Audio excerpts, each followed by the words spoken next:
Hi guys! Welcome to my YouTube channel. So before we get started, make sure to hit the like button, also subscribe to my channel. In this video, we will talk about how to set up a trading strategy based on your goals and risk profile. So make sure to watch the full video.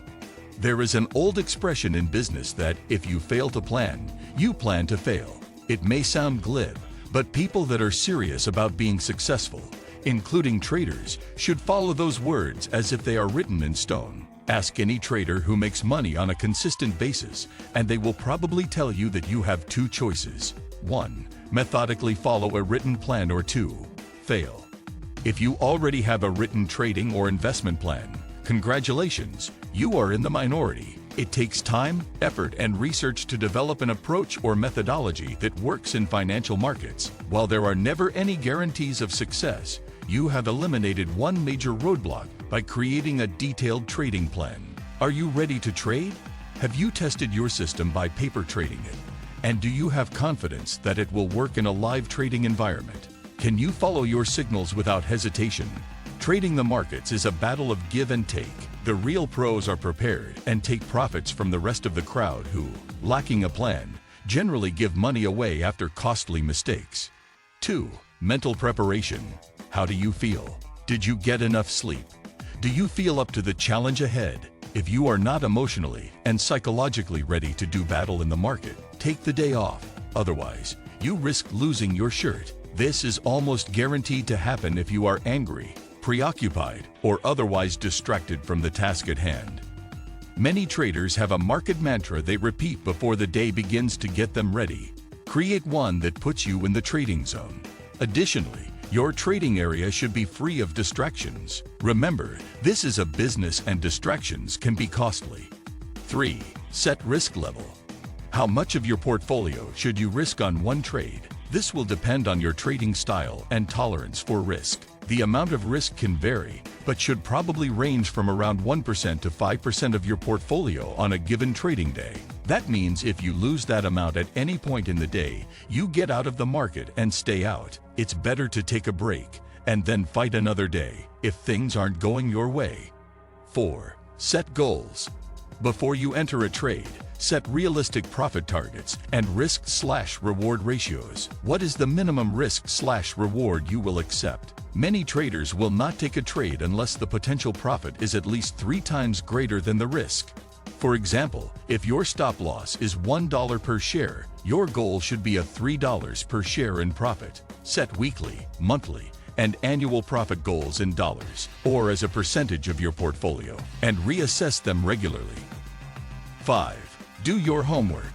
Before the market opens, do you check what is going on around the world? Are overseas markets up or down? Are S&P 500 index futures up or down in pre-market? Index futures are a good way of gauging the mood before the market opens because futures contracts trade day and night. What are the economic or earnings data that are due out and when? Post a list on the wall in front of you and decide whether you want to trade ahead of an important report.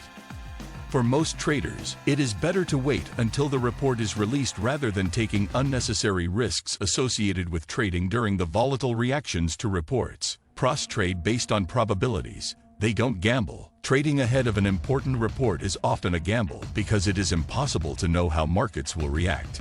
6. Trade preparation. Whatever trading system and program you use, label major and minor support and resistance levels on the charts, set alerts for entry and exit signals, and make sure all signals can be easily seen or detected with a clear visual or auditory signal. 7. Set exit rules. Most traders make the mistake of concentrating most of their efforts on looking for buy signals, but pay very little attention to when and where to exit. Many traders cannot sell if they are down because they don't want to take a loss. Get over it. Learn to accept losses, or you will not make it as a trader. If your stop gets hit, it means you were wrong. Don't take it personally. Professional traders lose more trades than they win, but by managing money and limiting losses, they still make profits. Before you enter a trade, you should know your exits. There are at least 2 possible exits for every trade. First, what is your stop loss if the trade goes against you? It must be written down. Mental stops don't count. Second, Each trade should have a profit target. Once you get there, sell a portion of your position, and you can move your stop loss on the rest of your position to the break-even point if you wish. 8. Set entry rules. This comes after the tips for exit rules for a reason. Exits are far more important than entries. A typical entry rule could be worded like this: if signal A fires and there is a minimum target at least 3 times as great as my stop loss, and we are at support, then buy X contracts or shares here. Your system should be complicated enough to be effective, but simple enough to facilitate snap decisions. If you have 20 conditions that must be met, and many are subjective, you will find it difficult, if not impossible, to actually make trades. In fact, computers often make better traders than people, which may explain why most of the trades that now occur on major stock exchanges are generated by computer programs.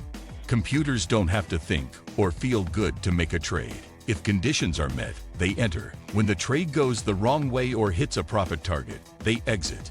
They don't get angry at the market or feel invincible after making a few good trades. Each decision is based on probabilities, not emotion. 9. Keep excellent records. Many experienced and successful traders are also excellent at keeping records. If they win a trade, they want to know exactly why and how. More importantly, they want to know the same when they lose, so they don't repeat unnecessary mistakes. Write down details such as targets, the entry and exit of each trade, the time, support and resistance levels, daily opening range, market open and close for the day, and record comments about why you made the trade as well as the lessons learned. You should also save your trading records so that you can go back and analyze the profit or loss for a particular system. Drawdowns, which are amounts lost per trade using a trading system. Average time per trade, which is necessary to calculate trade efficiency, and other important factors. Also, compare these factors to a buy and hold strategy. Remember, this is a business and you are the accountant. You want your business to be as successful and profitable as possible. The percentage of day traders that quit within 2 years, according to a 2017 paper titled "Do Day Traders Rationally Learn About Their Abilities?" by Barber, Lee, Liu, Odian, and John Mon. 10. Analyze performance. After each trading day, adding up the profit or loss is secondary to knowing the why and how. Write down your conclusions in your trading journal so you can reference them later. Remember, there will always be losing trades. What you want is a trading plan that wins over the longer term. What do you think of our video? Let me know in the comment section below. If you enjoyed this video, make sure to hit that like button. Also subscribe to our channel before you go. Thank you for watching.